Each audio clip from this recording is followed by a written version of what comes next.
Bonjour à toutes et à tous, c'est un réel plaisir de vous retrouver pour cette quatrième vidéo du tuto Tout savoir sur les bactéries. Le tuto entièrement consacré à l'apprentissage des bactéries, à comprendre et apprendre les principales bactéries. Et aujourd'hui, on va parler plus spécifiquement des bactéries anaérobies. Allez, c'est parti pour devenir un serial killer des bactéries. Allez, jingle.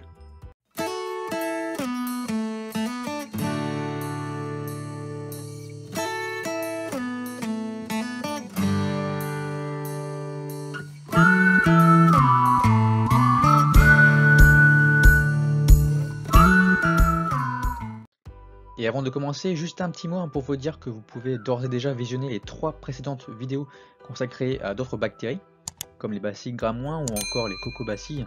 Ce sont des vidéos qui font partie de la playlist entièrement dédiée aux bactéries. Donc, je vous mets le lien en description, en dessous de la vidéo ou encore dans la vignette en haut à droite de la vidéo. Et pour rappel, je vous mets également dans la description en dessous de la vidéo le lien PDF qui est mon principal support pour réaliser cette vidéo. C'est une très bonne fiche si vous voulez revoir vite fait tout ça, toutes ces bactéries. Je vous mets également cette image qui montre les différentes bactéries. Donc, elle est vraiment très bien faite, très bien faite visuellement, car elle permet de bien comprendre en un coup d'œil, un seul coup d'œil, les différentes morphologies de bactéries. Et ici, nous, ce qui nous intéresse, ce sont les bactéries anaérobies. Et pour ça, il faut se référer à la première vidéo du tuto. Donc je vous mets le lien par ici ou dans la description. Mais en bref, pour comprendre, on peut classer rapidement les bactéries en 2 catégories, les aérobies et les anaérobies. Alors les aérobies, elles peuvent utiliser de l'oxygène, de l'O2 pour se développer. Donc ils peuvent respirer de l'O2 facilement. Et généralement, il n'y a pas d'odeur dégagée par ces bactéries. De l'autre côté, il y a les anaérobies qui, elles, peuvent se développer même s'il n'y a pas d'oxygène, donc elles peuvent respirer sans oxygène. Et généralement, ces bactéries vont du coup relâcher différents gaz à l'origine des odeurs malodorantes. Voyons donc plus en détail ces différentes bactéries dites anaérobies à l'origine de mauvaises odeurs. Donc, il existe des bactéries anaérobies gram+ et des bactéries anaérobies gram-. Donc nous allons du coup commencer avec les anaérobies gram+. Alors les gram+ ont une paroi épaisse, riche en peptidoglycanes, c'est ce qu'on voit en bleu sur le schéma. Commençons donc avec ce premier groupe de bactéries anaérobies gram+, les Actinomyces. Alors ce groupe, il est principalement représenté par la bactérie Actinomyces israeli, qui est l'agent principal responsable de l'actinomycose humaine. Il y a également son cousin assez similaire, c'est l'Actinomyces bovis, agent de l'actinomycose bovine. Alors, l'Actinomyces israeli est normalement présent comme bactérie commensale de la bouche, surtout au niveau du tartre dentaire, et également présent au niveau des amygdales et de l'intestin. Alors, son infection est souvent endogène, due à sa pénétration dans les tissus, et cela provoque très fréquemment des abcès. Et on retrouve également ces bactéries dans l'environnement de façon normale, principalement dans la terre. Et voici du coup le petit mémo pour retenir facilement cette bactérie, ce groupe de bactéries. Donc, ce groupe s'appelle Actinomyces, donc on va encore une fois décomposer les mots.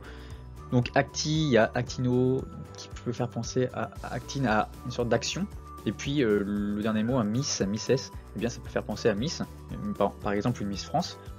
Du coup on a action et miss, et il y a l'image tout simplement d'une Miss France en action.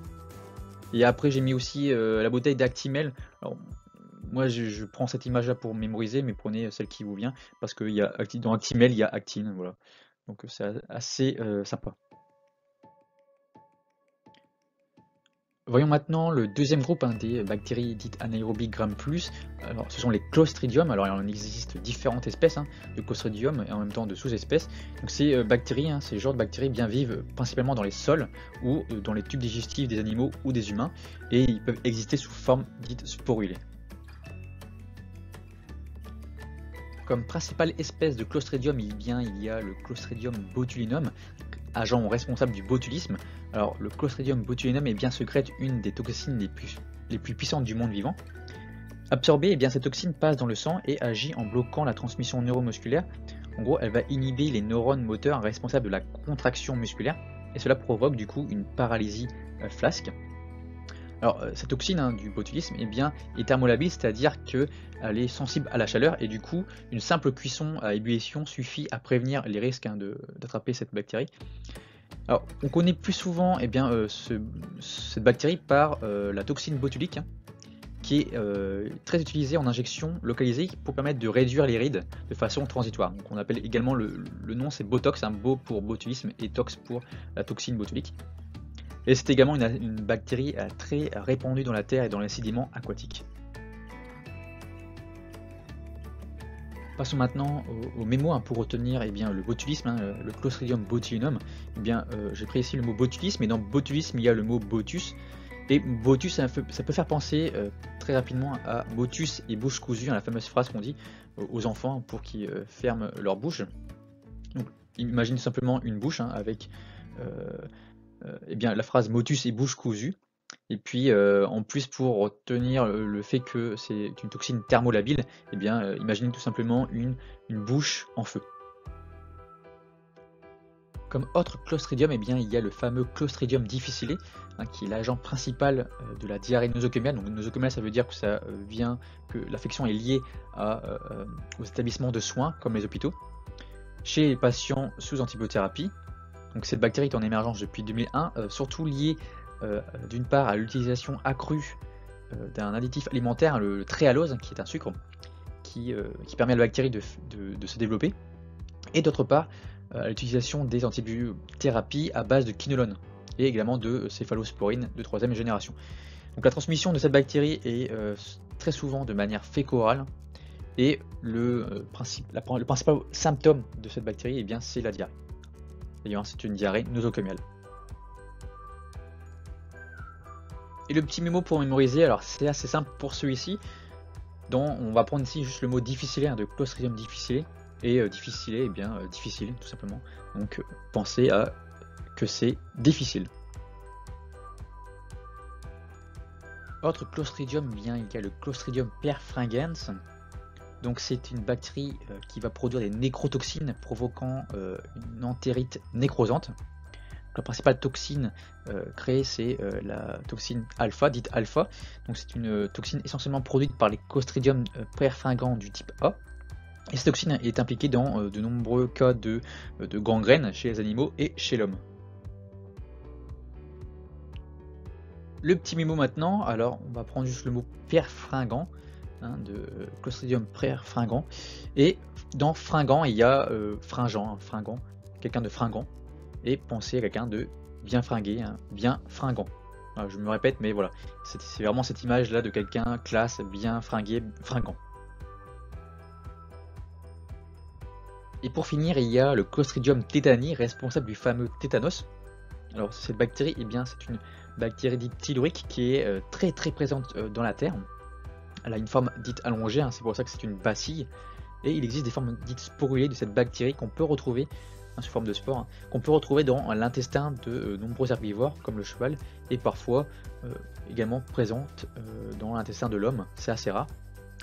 Et cette bactérie est responsable d'une toxine dite la tétanospasmine. Alors cette toxine se propage soit par voie nerveuse, soit par voie sanguine. Et elles vont se fixer sur des cellules du système nerveux central et va provoquer des blocages des synapses inhibitrices. Et cela va créer une sorte de paralysie dite spastique, extrêmement contractée. Et le petit mémo de tétanie, du Clostridium tetani, de tétanie, bien penser à quelqu'un de tétanisé. Donc tétanie, il y a tétanisé. Donc pensez tout simplement à quelqu'un de tétanisé. Moi par exemple, ça me fait penser au fameux tableau du Norvégien Mund intitulé le cri. D'ailleurs, vous pouvez retrouver ma vidéo sur ce tableau consacré au syndrome de Stendhal. Donc, je vous mets le lien par ici ou dans la description. On en a fini avec les Clostridium. Alors du coup, passons à un autre genre de bactéries anaérobies Gram+, ce sont les Peptococcus. Alors, il n'y a pas grand chose à dire dessus, mais on peut dire que ce sont des espèces qui font partie du microbiome humain de façon normale. et ils font partie du coup également de la flore de la bouche, des voies respiratoires supérieures et encore une fois du gros intestin. Et maintenant le petit mémo pour mémoriser Peptococcus. Alors prenez simplement les 3 premières lettres de Peptococcus, un PEP, PEP, et PEP ça peut faire penser à Pepsi, hein, ou quelqu'un qui a du PEPS. Donc la phrase mémotechnique c'est avec mon Pepsi j'ai du PEPS. Donc imaginez-vous tout simplement en train de boire votre Pepsi, et puis après ça, eh bien, vous avez une quantité folle d'énergie, vous avez du PEPS. Et comme dernière bactérie anaérobie Gram+, il y a le Propionibacterium acnes, anciennement appelé Bacillus acnes. Elle était appelée ainsi en vertu de sa capacité à générer de l'acide propionique, donc c'est vraiment à titre indicatif. Donc cette bactérie fait partie intégrante de la flore cutanée présente sur la peau de façon normale chez la plupart des humains adultes. Elle est à peine détectable sur le tissu cutané sur la peau des préados. Et en fait, du coup, ces bactéries se nourrissent principalement des acides gras contenus dans la sueur, dans le sébum. Et cette bactérie est du coup responsable majoritairement de l'acné. Et maintenant, le petit mémo, pour mémoriser cette bactérie, un Propionibacterium acnes. Donc, dans cette bactérie, le nom de cette bactérie, il y a le mot propre plus acné. Donc, on a assez pour mémoriser. Donc, voici la phrase, c'est Monsieur Propre se charge de ton acné. Le célèbre Monsieur Propre qu'on voit à la pub, célèbre pour le ménage, se charge de ton acné. Voilà. Petit focus pour retenir facilement les Clostridium, on en a vu qu'il y en avait 4. Alors la phrase c'est mon body est pété, mon body est arraché, donc le vêtement, le sous-vêtement, mon body est pété, donc il est arraché. Bo pour botulinum, D pour difficile, P pour perfringant et T pour tétanie. Voilà, petite phrase mémotechnique. Passons maintenant aux bactéries anaérobies Gram-. Alors les bactéries Gram- ont une petite paroi en peptidoglycane, vraiment faible, mais ont en plus dans leur paroi une membrane plasmique en plus. Les bactéries dites bactéroïdes, alors c'est le groupe le plus important des bactéries anaérobies Gram-, sont des germes fécaux qui constituent une part importante de la flore intestinale et sont des bactéries très facilement reconnaissables parce que en fait la bile créée par le foie et par la vésicule biliaire exerce une action favorisante à leur croissance. Le petit mémo, alors pour retenir bactéroïde, alors c'est assez simple, vous allez voir. Dans bactéroïde, il y a le mot bactérie et oïde. Donc oïde, ça fait un peu penser à humanoïde, comme un robot humanoïde. Donc oïde, ça fait faire penser à un robot. Donc du coup, les bactéries sont un robot.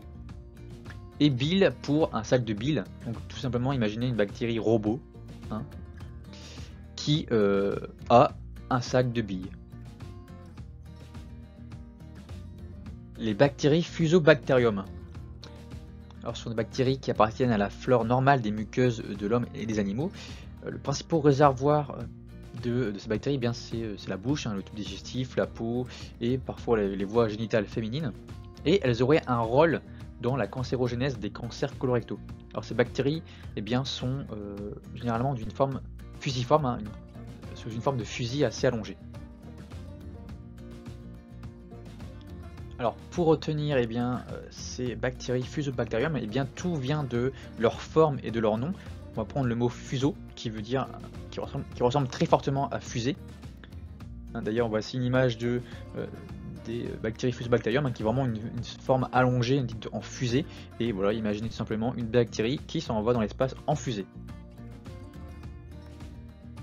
Comme autres bactéries anaérobies Gram-, il y a les Porphyromonas. Alors ce sont des bactéries qui vivent dans la cavité buccale de l'homme, dans la bouche, et font partie du microbiome salivaire de façon normale. Donc on les retrouve dans la bouche et puis dans la salive. Pour retenir ce nom de cette bactérie, un Porphyromonas, alors il faut vraiment bien décortiquer le mot. Donc il y a po plus phir dans Porphyromonas, et par extension on peut trouver Paphray, phonétiquement c'est assez pareil. Voilà, faut vraiment bien chercher. Et dans salive, imaginez tout simplement une bave. Et pour Paphray, retenez, par exemple, moi j'ai en tête le fameux personnage de Astérix qui dit toujours que mon poisson est pas frais, hein. Pourquoi mon poisson n'est pas frais? Et donc du coup la phrase mnémotechnique c'est comment ça il est pas frais mon poisson? Et bien là il bave. Dernier genre de bactéries anaérobies Gram-, sont les Prevotella. Alors ces espèces font partie du microbiote normal de la bouche, de la cavité vaginale et de l'intestin. Elles sont souvent retrouvées après une infection dite anaérobie des voies respiratoires. Et pour retenir le mot Prevotella, la bactérie Prevotella, encore une fois il faut décomposer. Donc on a dans Prevotella pré à voter, ou Otella pour hôtel. Donc la phrase mnémotechnique c'est prêt à voter à l'hôtel. Est-ce que vous êtes prêt à voter à l'hôtel? Voilà. Prêt à voter, c'est une image d'un vote et puis l'hôtel, un hôtel. Donc on vote à l'hôtel. Alors voici dans cette diapo une histoire loufoque pour retenir ces 4 genres de bactéries anaérobies Gram-, que j'aime beaucoup d'ailleurs. Alors imaginez que les bactéries robots, les bactéroïdes, prennent la fusée pour aller voter à l'hôtel pour manger des poissons pas frais. C'est loufoque, ça veut rien dire, mais très facile pour retenir ces 4 grandes bactéries anaérobies Gram-. Donc on a bactéries robots, donc les bactéroïdes, fusée pour Fusobacterium, voter à l'hôtel pour Prevotella et poisson pas frais pour Porphyromonas. Voici une petite info bien sympa à savoir, un point à savoir au niveau des bactéries Gram- anaérobies, c'est que chez l'homme, la flore intestinale est soit dominée par le genre dit Prevotella, soit par le genre bactéroïde. Donc ce sont des bactéries dites antagonistes du coup, au niveau du microbiote. Donc en fait c'est que l'hypothèse serait que ces bactéries seraient influencées par ce que l'on mange, par la nourriture de l'homme. Donc d'un côté dans la Prevotella, ces bactéries seraient influencées par une alimentation présente dans une alimentation riche en fruits et légumes, en racines cuites, principalement dans les pays non développés. Et de l'autre côté, il y a les bactéroïdes qui seraient influencés par une consommation de beaucoup de viande dans les pays industrialisés. Donc voilà, il y a vraiment ce côté antagoniste, Prevotella, fruits et légumes, et bactéroïdes, viande. On en a enfin fini avec les bactéries anaérobies. Alors on a presque fini de voir quasiment toutes les bactéries qui existent. Donc il reste du coup à attendre la prochaine vidéo, la 5e qui sortira la semaine prochaine normalement si tout se passe bien, où nous aborderons les autres bactéries, comme les spirilles, les borrelia, treponème et leptospira. Et là, croyez-moi, vous allez devenir un serial killer des bactéries. Donc déjà avec ces 4 vidéos, ces 4 premières vidéos, vous êtes déjà armé pour comprendre les bactéries et savoir un peu le panel de l'ensemble de bactéries. Allez, il reste plus qu'une vidéo, tenez bon. Alors voilà, la vidéo est terminée, alors j'espère que vous avez aimé et que vous avez appris des choses. N'hésitez pas à vous abonner, à liker, à commenter pour suivre les aventures de la chaîne. Et restez bien jusqu'au bout car vous pourrez voir la fourmi du générique de fin qui bougera. Donc restez bien jusqu'à la fin, c'est une petite surprise. Et on se dit à très vite pour de nouvelles aventures. D'ici là, portez-vous bien. Ciao.